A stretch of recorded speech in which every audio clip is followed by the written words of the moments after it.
नमस्कार दोस्तों, स्वागत है आप सबका। आज मैं आपको बताने के लिए जा रहा हूँ वेन आरेख। वेन आरेख क्या होता है? समुच्चय के अधिकांश संबंधों को आरेखों के द्वारा निरूपित किया जाता है, जिसे वेन आरेख या वेन डायग्राम्स कहते हैं। तो चलिए डिफिनेशन लिखते हैं और फिर उसको आरेखों के द्वारा कैसे निरूपित किया जाता है उसके तरफ हम बढ़ेंगे।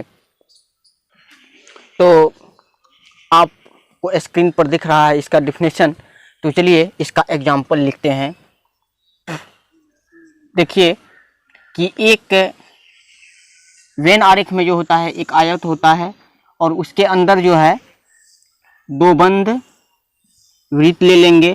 जैसे ये ए है और ये बी है और इसका जो ऊपर में दिया गया है ये यू है, तो ये एक वेन आरेख हो गया। या दूसरा एग्जाम्पल देखिए, ये पहला था। दूसरा एग्जाम्पल, ये एक आयत है, इसमें देखिए कि ढेर सारे पॉइंट दिया गया है। 1 दिया गया है, 2 दिया गया है, 3 दिया गया है और एक वृत्त ले लेते हैं। इसमें देखिए कि 4 दिया गया है, 5 दिया गया है। तो ये दोनों आकृति जो कहलाया ये वेन आरेख कहलाता है। तो आप समझ गए होंगे कि वेन आरेख क्या होता है। तो सामान्यतः वेन आरेख में जो है एक आयत होते हैं और बंद वृत्त होते हैं, वक्र बंद समान वक्र वृत्त होते हैं। तो चलिए अब हम आगे जो पढ़ेंगे अभी जस्ट पढ़ेंगे। या दूसरा एग्जाम्पल और देख लीजिए आप कि ये संपूर्ण जो है आपको सार्वत्रिक समुच्चय बताए थे, इसको सूचित करता है। और ये जो इनके बीच जो वृत्त होते हैं वे उनके उपसमुच्चय होते हैं। तो चलिए आगे बढ़ते हैं, इसको आप नोट कर लीजिए।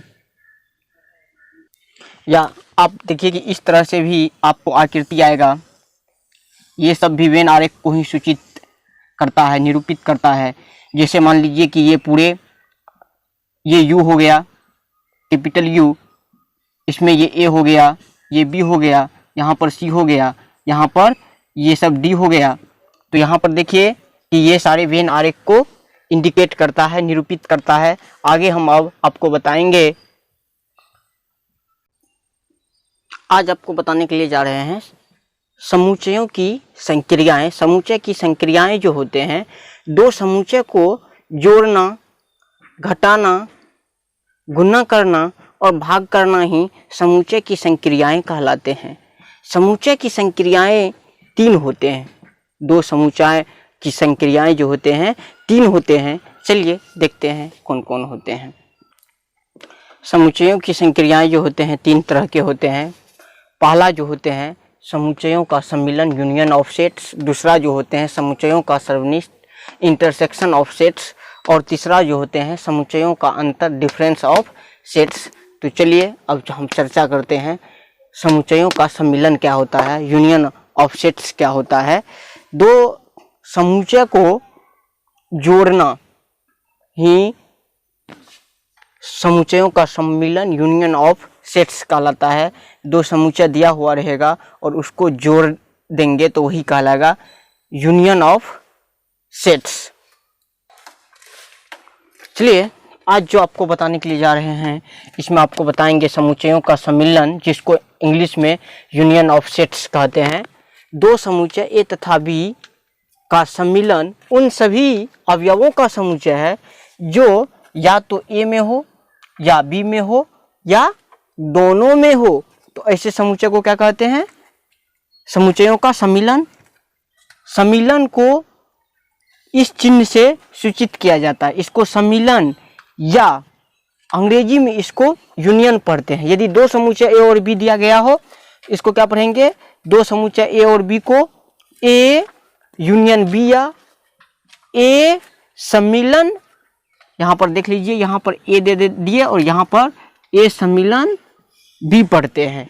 दूसरा चीज ध्यान दीजिए, या इसी को ए यूनियन बी भी पढ़ते। इसको क्या पढ़ते?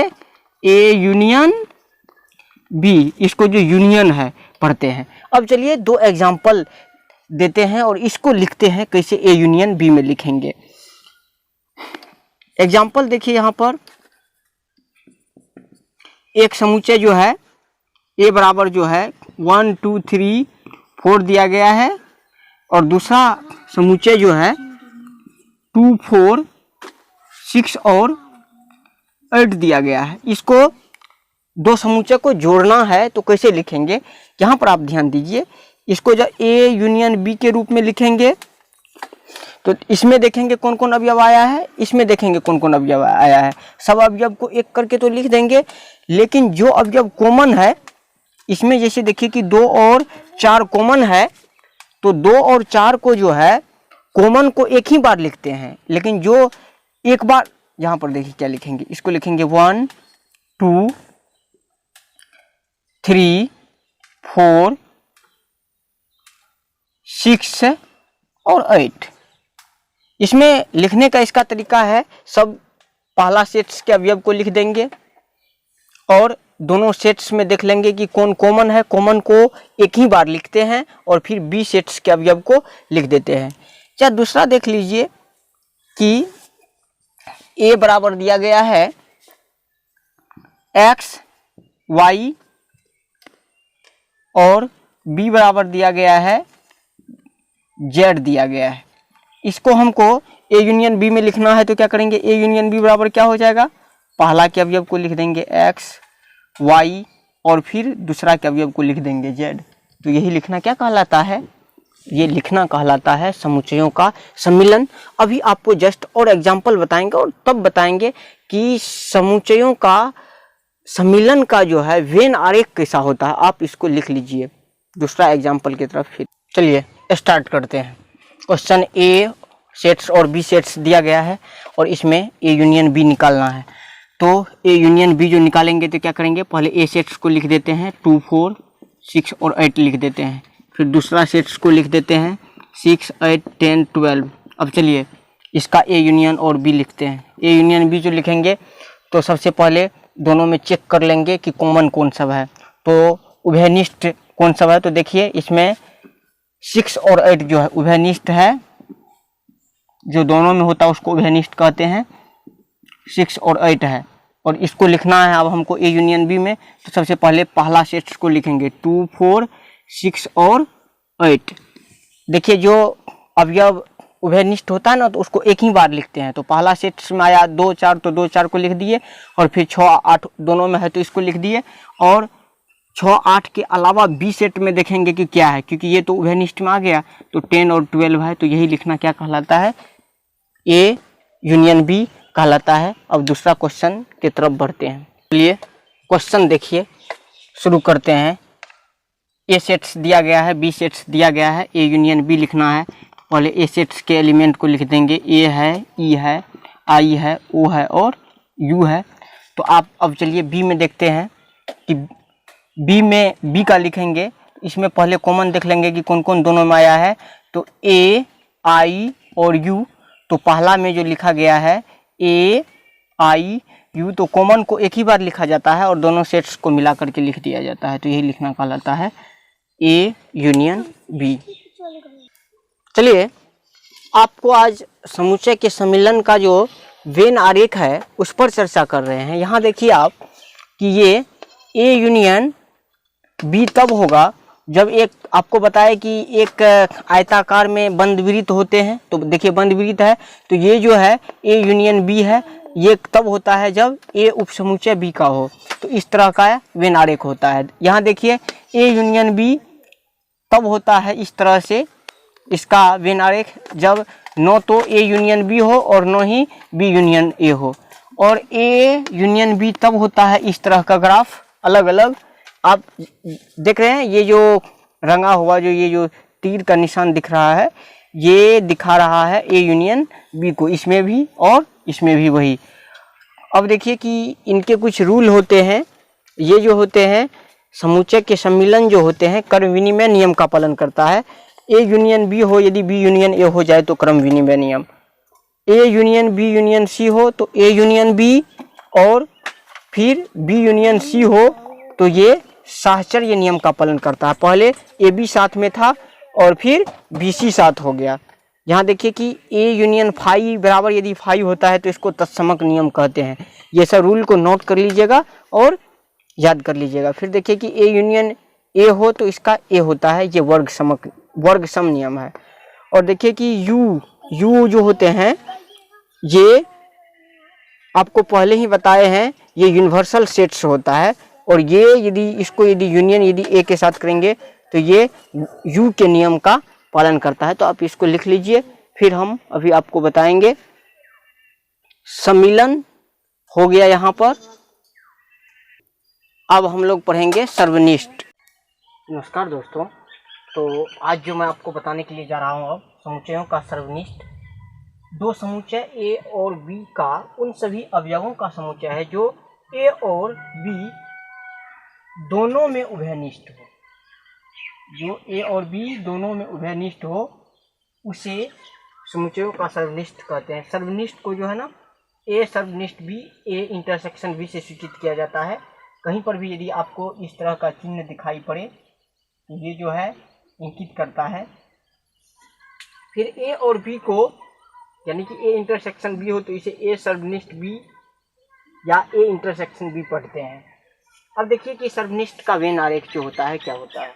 सर्वनिष्ठ का वेन आरेख जो है इस तरह से होता है, जब ए यूनियन बी हो और जब ए उपसमुच्चय बी का हो तब जाकर के जो है, तब ये देखिए ये पूरे जो है एक आयताकार जो है ये यूनिवर्सल सेट्स को डिनोट कर रहा है।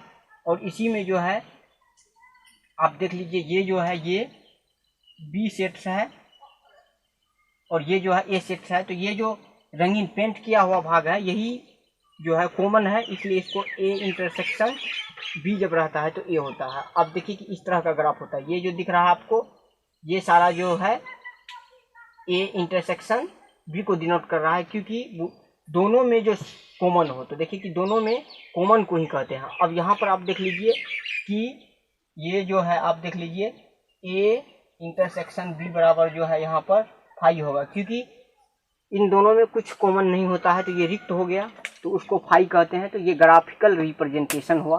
तो अब हम आगे इसका एग्जाम्पल की तरफ बढ़ते हैं। आप ध्यान से देखिए, आप इसको लिख लीजिए या इसका स्क्रीनशॉट आप ले लीजिए।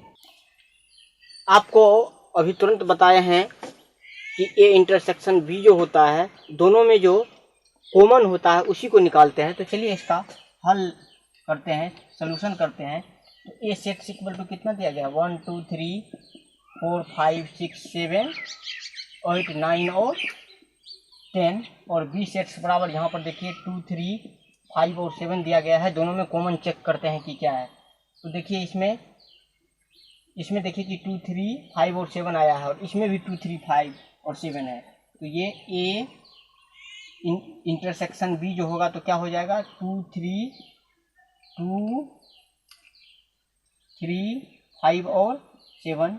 ये भी हम कह सकते हैं ए इंटरसेक्शन बी बराबर बी हो गया। तो यही दोनों में जो कॉमन होता है ना उसी को निकालना क्या कहलाता है, इंटरसेक्शन कहलाता है। और दोनों को जोड़ना जो है यूनियन कहलाता है। तो चलिए आगे बढ़ते हैं अगला क्वेश्चन की तरफ। तो चलिए यहाँ पर एक क्वेश्चन दिया गया है। अब देखिए ए और बी दो सेट्स दिया गया है, ए इंटरसेक्शन बी निकालना है। तो यहाँ पर सॉल्यूशन करते हैं। तो ए यहाँ पर इंटरसेक्शन बी निकालेंगे तो देखिए कि ए में जो एलिमेंट है कौन कौन दोनों में कॉमन है। यहाँ पर देखिए 2 4 है और इसमें भी देखते हैं 2 4 है। तो दोनों में जो कॉमन होता है, और यदि दो सेट्स दिया हुआ हो और यदि उसमें कोई भी कॉमन नहीं हो तो उसमें 5 कॉमन होता है। तो चलिए आगे बढ़ते हैं। चलिए यहाँ देखिए कि आपको बताने के लिए जा रहे हैं कि दो इंटरसेक्शन जो है, दो समुच्चय ए इंटरसेक्शन बी होता है तो बी इंटरसेक्शन ए हो तो इसको कर्म विनिमय नियम कहते हैं। यदि दो सेट्स को इंटरसेक्शन में दे दिया जाए और फिर तीसरा को भी, तो ये जो है फिर एक सेट को बाहर कर देंगे और दूसरा दो को जो है रख देंगे, तो ये साहचर्य नियम कहलाता है। फाई इंटरसेक्शन ए तो फाई होता है, या यूनिवर्सल सेट्स यूनियन ए यदि करेंगे तो ए होगा। ये फाई और यू के नियम पर है। यदि ए इंटरसेक्शन ए करेंगे तो वर्ग सम नियम कहलाता है। जब ए इंटरसेक्शन फिर बी यूनियन सी, तो ये क्या हो जाता है, A intersection B union A intersection C. तो इस नियम को कहते हैं बंटन नियम या वितरण नियम। यदि इस तरह से दिया जाता है तो सबसे पहले ए इंटरसेक्शन बी निकालेंगे और फिर ए इंटरसेक्शन सी निकालेंगे और दोनों को जोड़ देंगे, तो यही कहलाता है बंटन नियम। तो आप लिख लीजिए इसको। अब आपको बताने के लिए जा रहे हैं समुच्चयों का अंतर, डिफरेंस ऑफ सेट्स। तो ये क्या होता है, अब देखिए कि दो समुच्चय ए तथा बी का अंतर उन सभी अवयवों का समुच्चय है जो ए में है किंतु बी में नहीं है। यानी कि ए जो दिया हुआ रहेगा उसमें से बी को हटा देंगे तो वही कहलाता है दो समुच्चयों का अंतर। तो इसे ए माइनस बी से सूचित किया जाता है। जैसे एक क्वेश्चन है, इसके द्वारा समझते हैं। यहाँ पर ए माइनस बी निकालने के लिए कह रहा है, तो यहाँ पर देखिए इसका आंसर निकालते हैं। तो ए सेट्स बराबर क्या दिया गया है, 1 2 3 4 5 6 और बी सेट्स बराबर कितना दिया गया है, 2 4 6। इसमें से हमको a माइनस बी निकालना है, तो a माइनस बी निकालेंगे तो क्या करेंगे, b का जो भी अवयव है a में से हटा देंगे। तो यहाँ आप देखिए, तो एक के अवयव में से b को हटाएंगे, 2 4 और 6 को हटा देंगे। यहाँ पर देखिए 2 4 और 6 को हटाएंगे तो यहाँ पर कितना बचेगा, 1 3 और 5। तो यही क्या कहलाया, दो सेट्स का जो है डिफरेंस कहलाता है। मतलब ए सेट्स में जो अवयव दिया हुआ रहेगा उसको बी में से हटा देंगे तो वही कहलाता है ए माइनस बी। इसका ग्राफ हम क्वेश्चन में जब पढ़ेंगे तो तब आपको बताएंगे। तब तक के लिए आज यही।